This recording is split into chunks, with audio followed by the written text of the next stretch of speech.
Perkyplanes and RC here, operating at 2.4 gigahertz, and got the good old coffee.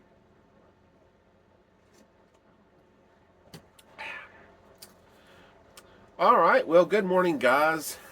It is about 20 degrees on this March day.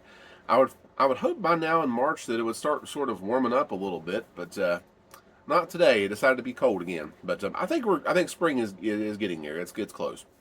So, what has been going on? Well, the last video I put out there was the mall show. Every year, or mostly every year, our RC club there puts out this does this little mall show at our local mall, and basically a way to kind of showcase, our local area, what it is we do, and maybe even try to, possibly get some new members that way. We have been successful with doing that. In the past, I know that our little mall show will have somebody who comes up who's interested, and we talk to them, of course, and then they ended up taking an application to become a member. So, it does sort of happen, and it's just a cool thing where we can kind of showcase some of our planes, helicopters, drones, and kind of show them what we do and stuff. So, again, it was really a fun and exciting time to kind of do that. To do the mall show again. I think next year, though, I think I want to bring some more planes than what I brought this year. So just to kind of show some more about what I do as well. So anyways, what's been going on aside from that? Really a lot of things. I've been playing with the Radiomaster TX a little bit more, getting more and more familiar with it. I have loaded some custom sounds on there. I won't play those for copyright reasons, but just to give you an idea, I've loaded some a clip of some Iron Maiden, a clip of some Ozzy Osbourne, even Garth Brooks. I've got a little clip of that on there too. I've got some more plans to add some other little audio clips to it as well. So yeah, it's kind of cool being able to customize your radio like that and add in little sound effects like that. So and sound clips and stuff. So I've been playing with the Radiomaster TX a little bit and adding those sounds. Also been kind of getting more familiar with the radio. I did take it out to the field here recently. Didn't get any video, unfortunately, but that's okay. Because that's going to lead me to another topic here in just a little bit. But I took out my good old Hobby Zone champ, Teddy, and just took him around a few laps. Kind of got the feel for it and everything, and that all went well. So that was good.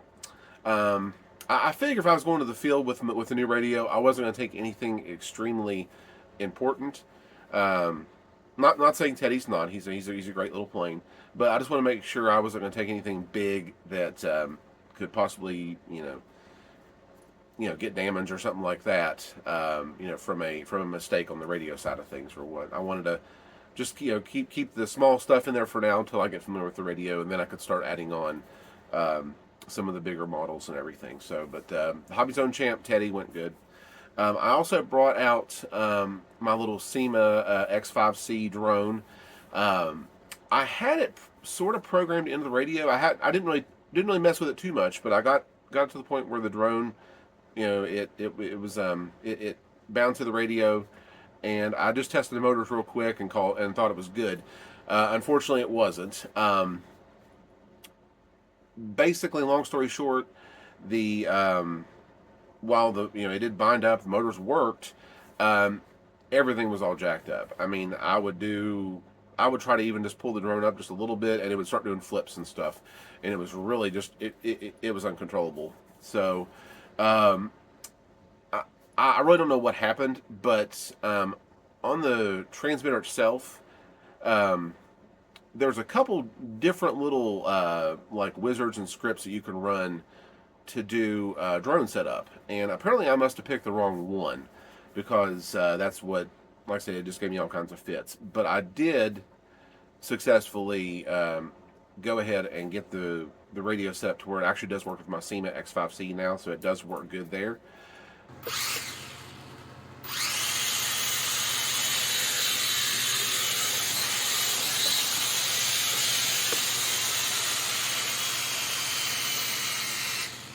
And actually, I'm a complete noob to even doing any kind of drone setup on any of these radios anyways. Most often, if I had any kind of drone, it was a toy drone, toy grade drone, and it already came with its own little, own little radio transmitter, and I just used it. So this is kind of a new transition for me to do a even a toy grade drone to actually program it into the Radiomaster. So I didn't know what I was doing, but once I kind of figured out, and ran the proper script and stuff, I was able to sort of troubleshoot what I was doing, and actually able to get it to work good. So um, I figure at least with doing that, that might open the doors to introduce additional drones and additional quadcopters and things like that. So but it was very cool with that. Something else I've been doing with the Radiomaster is I have also been doing some range testing. So far, I have done some range testing on at least a couple of my airplanes, and been using like a small, been using a small parking lot over here just as testing, and I was able to at least go as far as about 200 meters, and it still works great. So, all right, let's go into our next topic here, which was something actually I brought up just a little bit ago. Uh, I was talking about how I did not get footage from the field that day when I was flying my Hobby Zone Champ and the drone and stuff. So the reason for that is because I am going to have to get a new camera.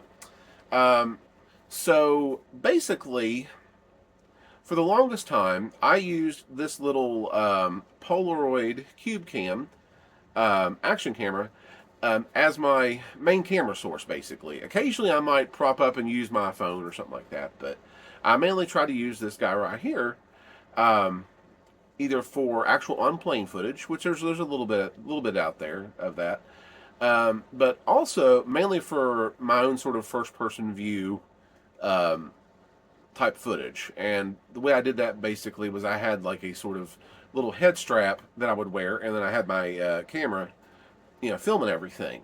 Now, I'm not saying anything bad about the camera. It has served me well for many, many years. And the quality of it's pretty good as well. But the one thing that lacks on, unfortunately, right now is I have worn it out. The battery does not keep charged much at all anymore. The last time I used it, I had charged it, felt like I'd let it charge all day. It takes a good couple hours to charge it anyways. But I let it charge, a good couple hours. It told me it was fully charged. So um, I took it out to the field that day to do some footage with it.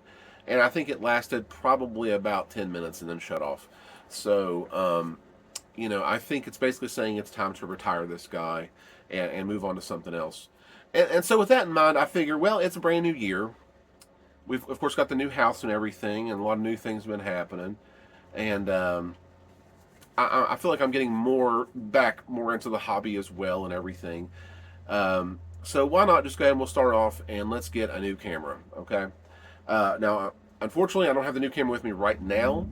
I did order it. It should be in next week. But I think this camera especially is more designed to actually fit on your model or your aircraft or whatever. So plan on using it primarily for that. I might still get me some sort of little action camera for myself to wear. Debating that, of course. But my main focus was like, hey, I want to get an actual camera that I can stick on the model and leave it on there and just use it primarily just for that purpose. Now, I may still use it for